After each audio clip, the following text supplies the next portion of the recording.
Okay, we're back. This video, I'm going to talk about setting up your geometry in Solidworks to export it into ANSYS as a fluid domain.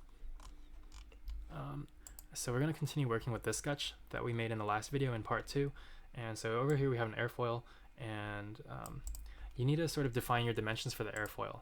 And to do that, it's easiest to use a bunch of construction lines. So we have, so you need these two perpendicular ones at a minimum, as well as a third chord line that goes somewhere on the front to this point at the tip, at the trailing edge. And having this point at the trailing edge is very useful, and that was why you saw me like messing around with an Excel in the last video to sort of reformat the coordinates. So once you have them set up, you want to set your relationships between these lines. So we select these two using Control Click. So Control Click, Click, and we want to set them as tangent to say this airfoil is tangent to this front vertical, and then we also want it tangent to the horizontal. Next, we want to have this point that's on this front vertical to rest upon this airfoil edge. So we highlight those two and then hit coincident. And then those are just the relations you set up. Next, you can begin to use this chord line to define the chord length. So let's say we want, maybe in a multi-element setup, we'll say this first guy is, 18 inches. Obviously on an actual FSAE car, you'll be geometry limited. You can't just willy-nilly set that. But in general, the bigger your airfoil chord, the more downforce it'll produce. So 18 would be something around the size of what some teams do on the rear wing main element. I think a lot of teams go bigger. I know last year our main element was bigger than this. I think it was like 19.75 inches or something. And then we have to set an angle of attack. You can always set it from the horizontal. You can have like another center line and set up your constraints there. But for some reason, I just preferred to set it up like this last year. There's no rhyme or reason. But obviously, since we're measuring from the vertical, then let's say we want to set this airfoil at a 6-degree angle of attack, then we set this to 84 degrees. There. And then you have your airfoil fixed in its angle and position, or angle and size. Let's say you want to have a second one in a multi-element setup. You can copy and paste, and while you have all of them still highlighted, you can then change it. So maybe let's say for the second element we want it at, 26 degrees of an angle of attack. So 90 minus 26 is that, and it'll be a little smaller than the first one, maybe significantly smaller. So let's say 9.5 inches on this guy. Next, I want to set some relationships between this first and second element, so specifying the gap geometry. Maybe it's helpful to have another center line that is horizontal from this trailing edge to the front vertical. Perfect. And once we have that set up, we can say, okay, I want this vertical distance to be, I forget what the statistic is. Maybe I'll just do like 20% of this front chord. So 0.2 times 18. Seems a little too big. I know last year in the rear wing, this one was about an inch. You're not going to get it perfect on your first try. A lot of it is trial and error. There's a way you can sort of set these distances up as variables and then vary them significantly throughout a simulation. Let's say 0.2. Or actually, let's make it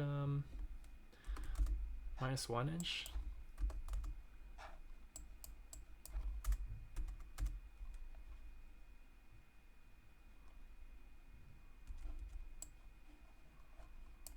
What dimension am I highlighting there? I want this one to this vertically. Or horizontally. Cool. So let's just say that's your slot geometry. Now you should be able to just highlight any of these points, and the construction lines are a little wonky. You'll see they change in size. There's probably a way we can keep them from moving around like that. Just setting some additional relations to clean it up a little bit. Okay.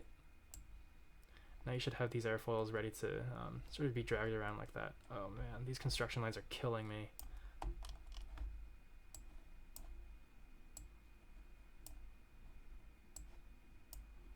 Fuck. Alright. Whatever. Well, I mean, the critical thing is you have your airfoil set up like that. You can experiment a little bit with setting some relations, maybe to keep these lines less messy. Maybe like this guy. Oop.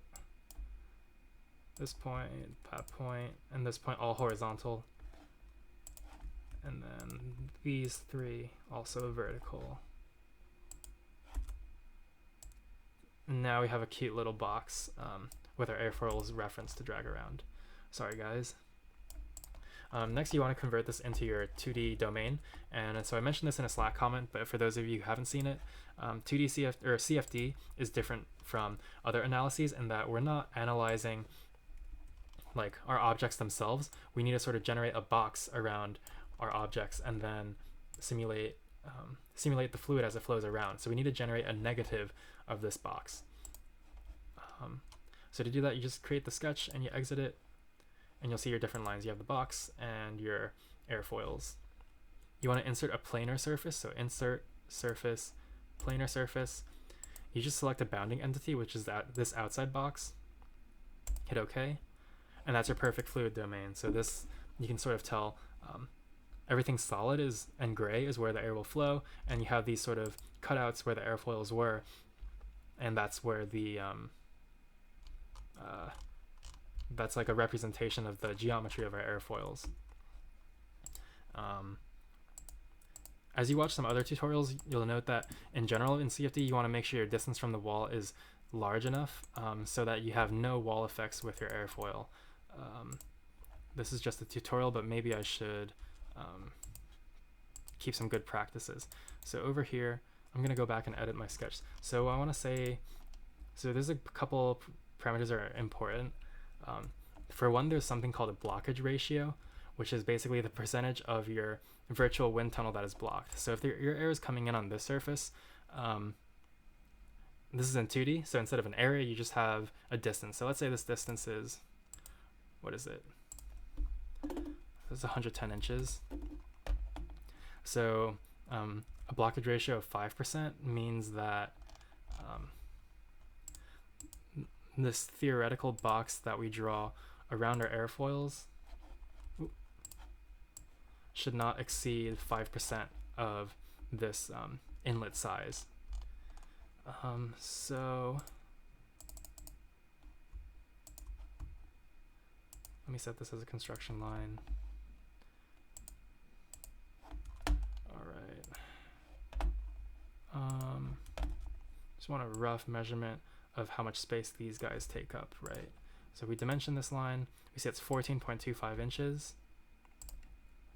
Okay, so if 14.25 inches is 5% of the inlet size, then this inlet size needs to be, let's see, 14.25, is it divided by 0.95?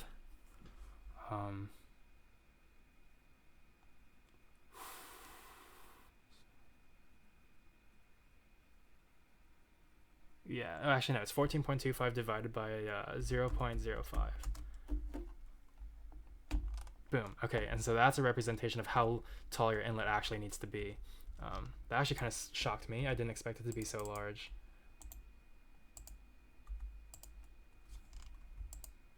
Let me just delete these lines from the rectangle I drew. So obviously your blockage ratio is important, as well as your distance from any walls. If you're pretending your airfoil's in free stream, like maybe the rear wing would be, then the distance from the ground is, you need to keep a far distance from the ground. There's a lot of ground effects that'll influence how your airfoil performs. And then finally, your distance from the rear is even more crucial than your distance from the front. So if we set this to, let's say, 2.5 meters,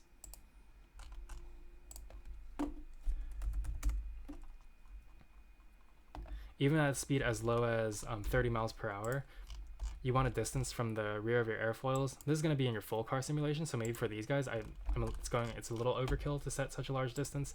But I think last year it was like 10 to 12 meters, 3 to 4 car lengths behind the last part on our car. So 10 meters. Okay. Yeah, so as you can see here, this would be a pretty decent size of your fluid domain, which is pretty enormous compared to the size of your actual elements. And that's another reason why a CFD takes a lot of computational resources.